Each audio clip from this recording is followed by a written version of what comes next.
우리 옆에 계신 분과 인사하실 때에 때가 때이니만큼 새해 복 많이 받으세요. 한번 인사하실까요? 시작. 새해 복 많이 받으세요. 감사합니다. 건강하세요. 네. 한 번 더 인사하실 때에 우리는 세상의 복도 받아야 되지만 하나님의 복을 받아야 됩니다. 하나님의 복, 새해 하나님의 복 많이 받으세요. 다시 한번 인사하시겠습니다. 시작. 새해 하나님 복 많이 받으세요. 감사합니다. 감사합니다. 고맙습니다. 네.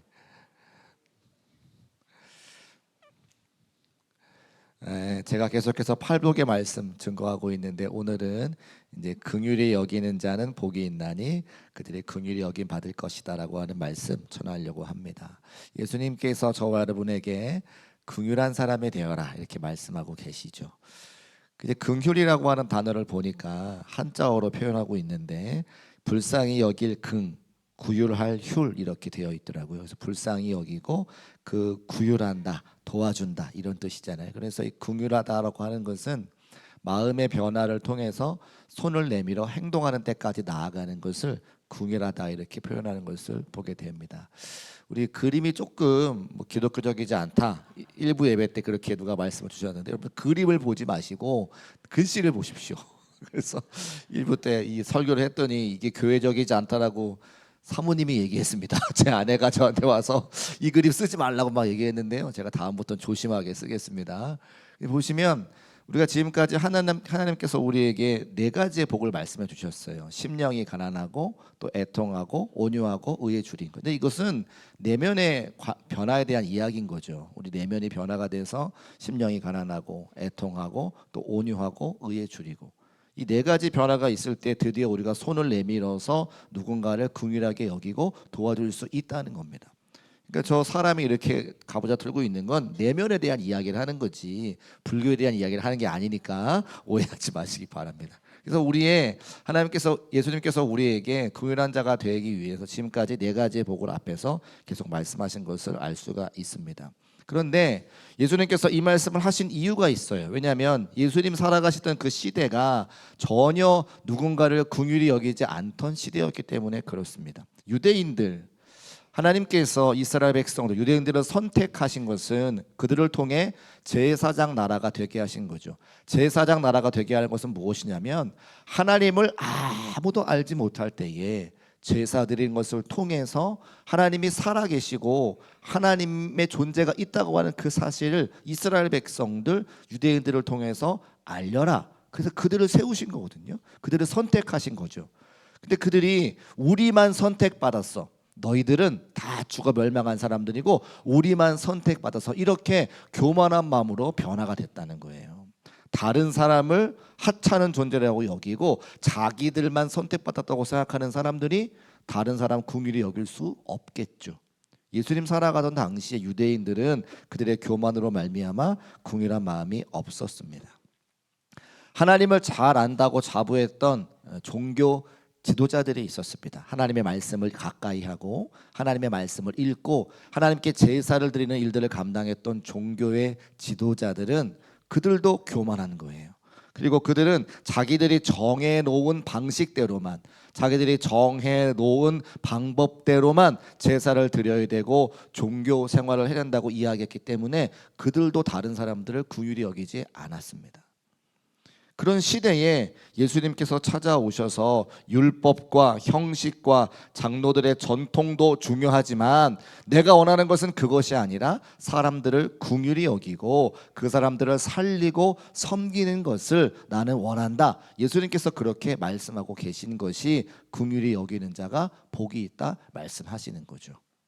그래서 마태복음 9장 13절 말씀에 이렇게 말씀하고 있습니다. 우리 중간에 하얀색 글씨를 같이 읽어보겠습니다. 시작.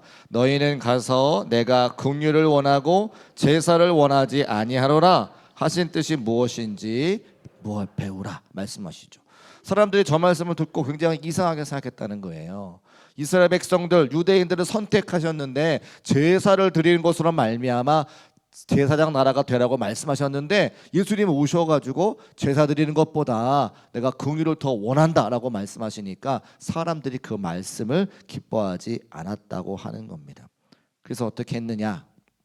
어처구니 없게도 예수님 말씀하시면 우리 같으면 예수님 내 안에 긍휼함이 없습니다. 우리를 불쌍히 여겨주시고 예수님의 그 긍휼을 담기 원합니다. 이렇게 기도하고 회개할 텐데 유대인들은 종교 지도자들은 어떻게 했습니까? 자신들이 정해놓은 율법과 또 그들의 방식과 관습을 예수님께서 무시하니까 예수님을 십자가에 달려 돌아가시게 한 사람들이 바로 유대인들과 종교 지도자들이었죠. 그리고 예수님 살아가시던 당시에는 로마 사회가 예수님 많은 이스라엘 백성들을 지배하던 당시인데 우리가 잘 알고 있는 글래디에이터라고 하는 영화가 있습니다. 거기 보면 이제 검투사가 나오는 거죠. 검투사가 원형 경기장 안에서 노예들과 죄인들과 이렇게 칼싸움을 벌이는 그런 영화를 우리가 알고 있습니다. 당시에는 뭐 지금처럼 이렇게 볼거리와 놀거리가 잘 없으니까 그 검투 경기를 사람들이 굉장히 좋아하고 열광했다는 거예요. 또 그 검투사가 지금의 연예인처럼 막 칭송받고 인기 얻는 그런 시대였습니다. 정치인들도 그 선거를 위해서 이런 검투 경기를 자기가 주최하면 사람들에게 인기가 올라가니까 더 잔인하고 더 많은 사람들에게 이목을 끌 수 있는 그런 전쟁 검투 경기들을 막 하는 거죠. 그런 내용의 영화가 글래디에이터였잖아요. 그런데 우리가 영화를 볼 때는 그게 멋져 보이지만 실제로 그 경기장 안에 있는 죄인들과 또 노예들을 바라볼 때 얼마나 그게 잔인한 일입니까? 칼이 찔려서 죽고 막 피가 막 낭자하고 살점이 뜯겨져가는 그런 것을 열광하고 좋아하는 그 로마 시대에 예수님께서 긍휼한 자가 복이 있다 너희가 긍휼한 자가 되어라 말씀하시는 것이 그들에게 과연 먹혀 들어갈 수 있었겠느냐. 그래서 로마 시민들에게 예수님께서 하신 그 말씀은 그 권면은 어쩌면 들리지 않는 메아리가 되어지지 않았을까. 그러나 그런 시대에도 누군가는 그 예수의 말씀을 듣고 순종하여서 구원받는 자들이 있었다고 하는 겁니다. 유대인들은 선민의식 때문에 종교 지도자들은 자기의 의와 또 교만 때문에 또 로마인들은 잔인한 폭력을 즐기며 긍휼을 잃어버렸지만 예수님의 말씀에 주목하고 예수님 말씀에 순종하며 긍휼을 행한 자들은 하나님의 자녀로서 구원받는 백성이 된 것을 알 수가 있습니다. 저와 여러분이 살아가는 시대는 어떻습니까? 이 시대는 화려하지만 차갑죠. 많은 사람들이 사실은 뭐 이렇게 따뜻한 미담도 들려오기도 하고 또 긍휼을 실천하는 사람도 있긴 하지만 대다수의 많은 사람들이 예수님 하신 말씀과는 상관없이 자기의 삶을 바쁘게 살아가고 있습니다. 또 우리는 말과 글로 또 누군가를 이렇게 또 어렵게 만드는 그런 시대를 살아가고 있죠. 한 가지 예로 각 교회마다 담임 목사님들이나 또 우리 부목사님들의 설교를 이렇게 온라인에 올려놓습니다. 그러면 그것을 보고 대부분의 많은 성도님들은 감사하다, 은혜가 된다, 기도하게 된다 이렇게 하시거든요. 근데 어떤 분들은 그곳에 꼭 그 교회를 비방하거나 목사님을 비방하거나 성도들을 비방하는 글들을 올리는 경우가 왕왕 있습니다. 또 어떤 사람들은 내가 지금 이렇게 힘들고 어려우니 나를 좀 도와달라고 이야기하면서 그 글을 막 인터넷 홈페이지에 도배하는 그런 경우도 있죠. 그래서 보시면 아시겠지만 많은 교회들의 설교 영상에는 댓글이 달리지 않도록 이렇게 막아놓은 경우가 있습니다. 왜냐하면 누군가 그 한 사람 때문에 목사님을 비방하고 교회를 비방하고 하나님 앞에 불경건한 그런 글들이 올라가기 때문에 닫아놓을 수밖에 없다고 하는 거죠. 그래서 이 시대에는 말과 글로 폭력을 행사하는 그런 시대가 된 것도 알 수가 있습니다. 성경이 긍휼이 없는 시대가 말세라고 이야기하거든요. 이렇게 누군가를 비방하고 누군가를 계속해서 언어적인 폭력을 가하는 이 시대가 우리가 다 알 수는 없지만 마지막 때가 다가오는 것을 우리 말씀을 통해 알 수 있는 거죠. 그런 시대에 예수님께서 저와 여러분에게 오셔서 같은 말씀을 전하신다는 거예요. 긍휼히 여기는 자는 복이 있나니 그들이 긍휼히 여김을 받을 것이다. 사랑하는 성도들이여 긍휼히 여기는 자가 되라 우리에게 말씀하고 있는 것이죠. 그러면 예수님께서 왜 우리에게 긍휼한 자가 되라 말씀하시는가? 첫 번째는 하나님의 성품이 바로 이 긍휼하심이 있기 때문에 그렇습니다. 같이 한번 따라 하실까요? 긍휼은 하나님의 성품입니다. 긍휼이 하나님의 성품이기 때문에 하나님의 자녀가 된 사람들은 당연히 긍휼을 닮아가야 된다는 거죠. 저희 딸을 혹시 보신 적이 있으신지 모르겠습니다. 저희 딸이 이제 고등학교에서 졸업을 해서 대학생이 됐는데, 고등학생들은 옆에서 지금 예배를 드리고 있으니까 우리 성도님들이 잘 못 보셨을 거라 생각을 해요.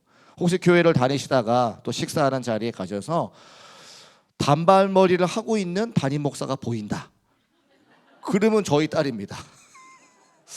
무슨 말씀인지 이해되셨죠? 담임 목사가 닮았는데 머리가 좀 길다, 그러면 제 딸인 거예요. 저의 딸은 저를 많이 닮았습니다. 어떤 분들은 똑같이 생겼다고 말씀하시거든요. 저의 집에 있는 아이들이 저를 닮은 것이 당연한 것처럼 하나님의 자녀가 된 저와 여러분도 하나님을 닮는 것이 당연한 거죠. 하나님이 긍휼하시면 우리도 긍휼해야 됩니다. 할렐루야. 하나님이 긍휼하시니 그 긍휼함을 담는 우리 중국교회 모든 성도의 삶이 되시기를 주의 이름으로 축복합니다. 예수님께서 이렇게 말씀하시더라고요. 시편 103편 13절 말씀, 아버지가 자식을 긍휼히 여김같이 여호와께서는 자기를 경외하는 자를 긍휼히 여기신다 말씀하고 있죠. 아버지가 자식을 긍휼히 여김같이 하나님께서 우리를 자녀 삼아 주시고 우리를 사랑하시고 긍휼하셔서 독생자 예수 그리스도를 십자가에 달려 돌아가게 하신 만큼 우리를 사랑하셔서 우리를 구원하셨기 때문에 하나님의 자녀가 된 저와 여러분들은 하나님을 닮아 긍휼한 자가 되어야 된다 말씀하고 있는 겁니다. 예수님께서 무리를 불쌍히 여기셔서 그들을 가르치시고 그들을 고치시고 귀신을 내어 쫓아주신 것 우리가 다 알고 있습니다. 예수님은 하나님의 아들이시잖아요. 하나님을 닮아 그 긍휼한 마음 가지고 이 땅에 오셔서 수많은 사람들을 고치고 먹이고 입히고 귀신을 내어 쫓아주셨죠. 그와 마찬가지로 우리 또한 하나님의 긍휼하시니 그 긍휼하심을 닮아 지역사회를 섬기고 복음을 증거하고 더 많은 사람들을 살리고 섬길 수 있는 저와 여러분 되시기를 주의 이름으로 축복합니다. 또 우리가 왜 긍휼한 자가 되어야 되냐면 우리가 이미 하나님의 긍휼을 받은 자이기 때문에 그렇습니다. 같이 한번 따라 하실까요? 우리는 하나님의 긍휼을 받았습니다. 그렇죠. 우리는 이미 하나님의 긍휼을 받은 자이기 때문에 하나님의 사랑을 받아 구원받은 자들이기 때문에 우리도 누군가에게 긍휼을 나누어 주어야 된다 말씀할 수 있습니다. 마태복음 18장에 가보면 어떤 사람이 1만 달란트를 빚졌는데 갚을 능력이 없으니까 그 돈을 빌려준 사람이 그 사람의 빚을 탕감해 줍니다. 근데 그 1만 달란트가 오늘날의 시세로 하면 얼마냐면 6조예요. 6조. 놀라지 않으실 줄 알았어요. 6조는 다 갖고 계시는 거죠. 저는 상상도 해서 동그라미가 몇 개인지도 알 수가 없습니다. 그런데 그 1만 달란트는 탕감받은 사람이 집에 가다가 자기가 100데나리온 1000데나리온이죠. 100데나리온 빌려준 사람에게 왜 돈을 갚지 않냐고 멱살을 잡았다는 거예요. 100데나리온은 오늘날 시세로 보자면 1000만 원이에요. 1000만 원. 6조를 탕감받은 사람이 1000만 원 갚지 않았다고 누군가의 멱살을 잡을 때에 예수님께서 뭐라고 하십니까? 너에게 그렇게 큰 애를 베풀었는데 너는 그 작은 것도 탕감해 주지 못하느냐라고 그를 책망하셨다고 하는 거죠. 우리가 누굽니까?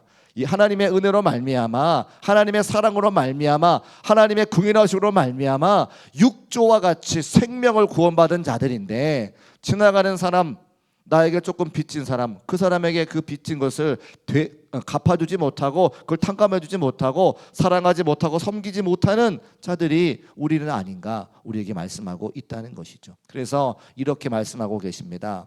내가 너를 불쌍히 여김과 같이 너도 내 동료를 불쌍히 여김이 마땅하지 아니하냐.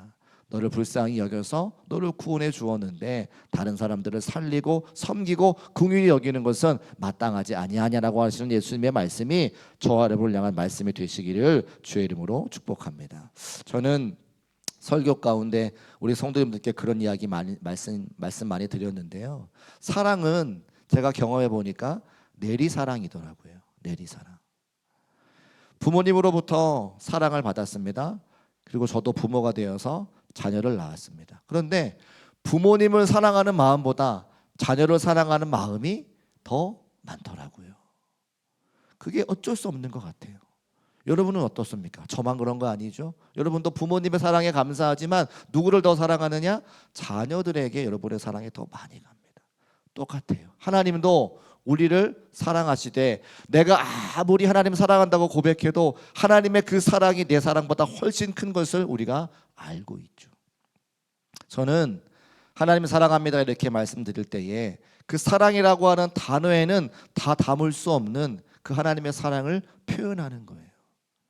하나님의 사랑은 우리가 말하는 그 어떤 단어로도 표현할 수가 없더라는 거죠. 그래서 때로는 제가 눈물도 흘립니다. 하나님의 사랑이 감사해서, 그 궁휼하심이 감사해서 내가 말로 표현하는 그 사랑 아니고 저의 최고의 감정과 그 사랑을 담아 저의 눈물로 표현하는 거예요.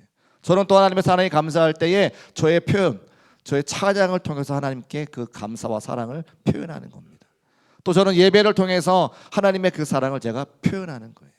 사랑이라고 하는 단어에 담을 수 없기 때문에 저의 전심을 다해서 목이 터져라고 하나님을 찬양하고 열심히 최선 다해서 땀이 날 정도로 예배하고 그리고 저는 울면서 주님을 노래합니다. 여러분은 어떻습니까?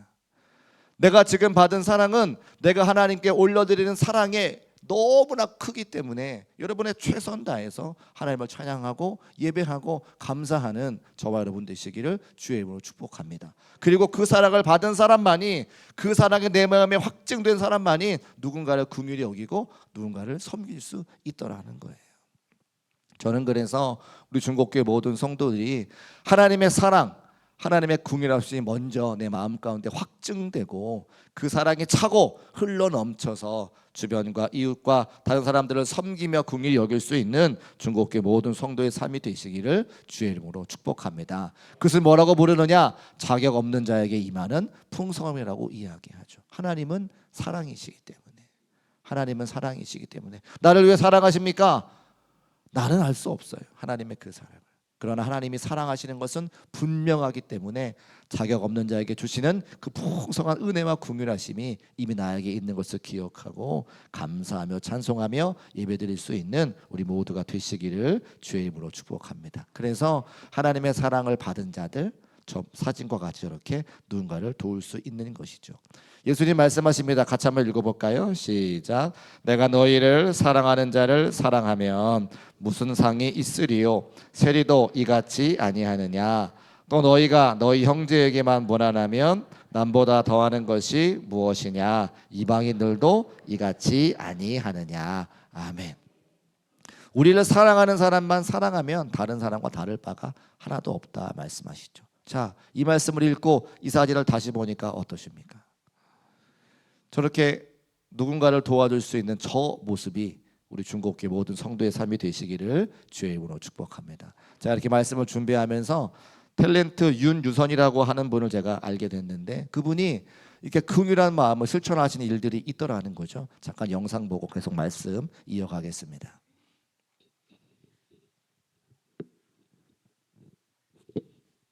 영상이 있어요. 영상. 네. 네, 영상.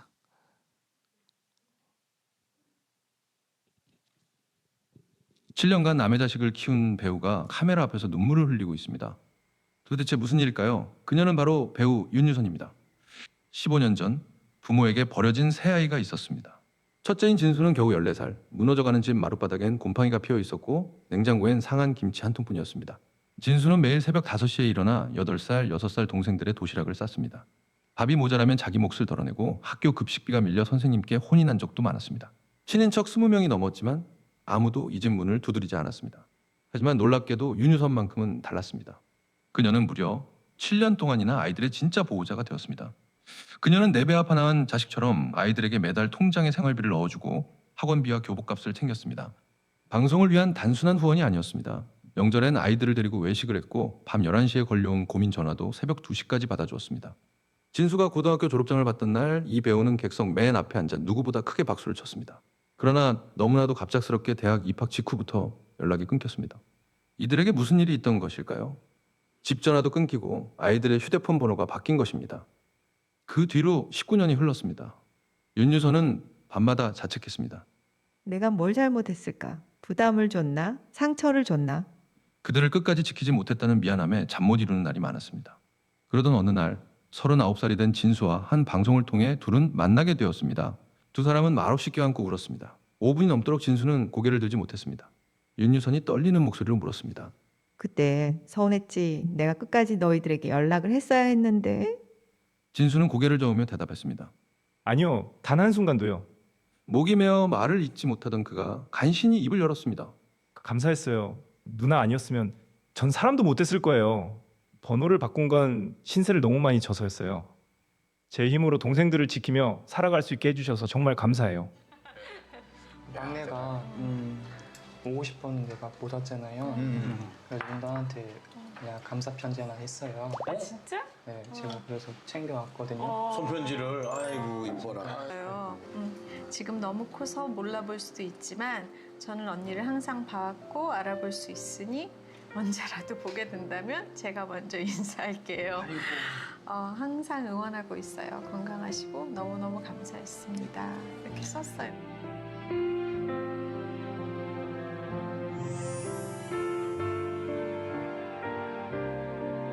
이게 삼남매 마음 같아요. 삼남매. 진짜 해준 거에 비해서 아이들이 너무 감사하다. 너 또 왜 울어? 아니 동생 마음이 똑같은 것 같아요. 예. 그러니까 아이고. 진짜 해준 거에 비해서 아이들이 너무 잘 자라줘서 진짜 고맙다.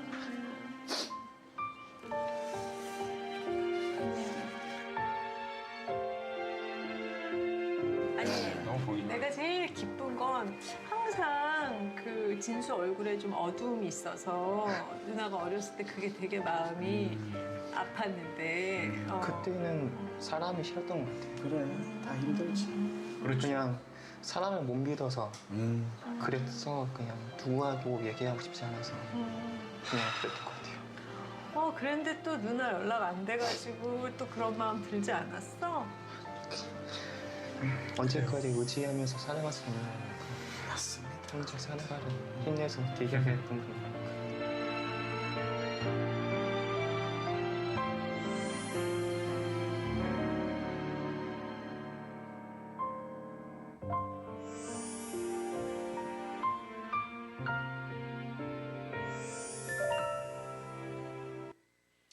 윤유선 씨는 예수님을 믿는 분이십니다. 그리고 저 아이들을 만났을 때는 결혼도 하지 않았던 처녀였을 때입니다. 예수님의 그 사랑과 긍휼을 받은 사람으로서 누군가를 사랑하고 섬기고 긍휼히 여기는 마음을 통하여 오늘과 같은 저런 스토리가 있게 된 거죠. 제가 우리 중국교회에 와서 너무 감사한 것은 우리도 기아 대책을 통하여 100여 명에 넘는 방글라데시 아이들을 10년 넘게 돕고 계시는 많은 성도님들이 계십니다. 100명으로 시작해서 아직도 87명의 우리 성도들이 그 아이들을 섬기고 있습니다. 우리가 저렇게 방송으로 나오지 않았기 때문에 그렇지 그 아이들이 여러분의 헌신과 수고와 또 국민하심을 얻고 그 방글라데시에서 다 장성하여 그 나라를 섬기는 자들이 되고 있을 겁니다. 하나님께서 우리들에게 긍휼한 마음 부어주시는 것은 그 예수님의 사랑을 통하여 누군가를 사랑하고 섬기라 말씀하시는 거죠. 여러분이 드리는 헌금과 여러분이 함께 나누는 그 선교 예물들 또 함께 섬기는 그 많은 도움들이 누군가의 저런 기쁨과 또 소망과 위로가 되는 것을 우리는 기억할 수 있습니다. 그래서 하나님의 사랑을 받은 자들 하나님의 긍휼을 받은 자들 그 마음 기억하고 내가 먼저 차고 흘러 넘쳐서 많은 사람들을 살리고 섬길 수 있는 그래서 긍휼히 여김 받은 자들이 긍휼히 여길 수 있는 하나님의 자녀가 되는 저와 여러분 되시기를 주의 이름으로 축복합니다. 우리 모두 자리에서 일어나셔서 결단 찬송하시고 함께 우리 찬양하며 기도하겠습니다.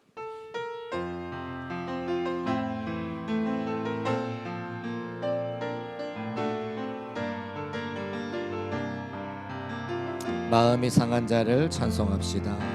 마음이 상한 자를 고치시는 주님 하늘의 아버지 날 주관하소서 주의 길로 인도하사 자유케 하소서 새 일을 행하사 분케 하소서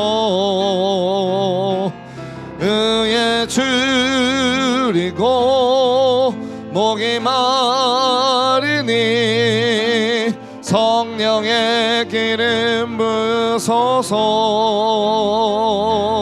의에 줄이고 목이 마르니 내 잔을 채워 주소서. 성령으로 채우사, 성령으로 채우사 주 보게 하소서.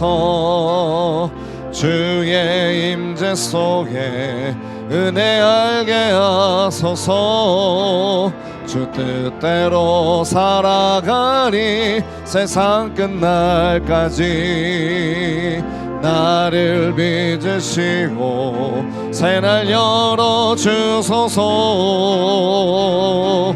의에 줄이고 목이 마르니 성령의 기름 부소서. 의에 줄이고 목이 마르니 내 잔을 채워 주소서. 의에 줄이고 목이 마르니 의에 줄이고 목이 마르니 성령의 기름 부소서. 의에 줄이고 목이 마르니 내 잔을 채워 주소서.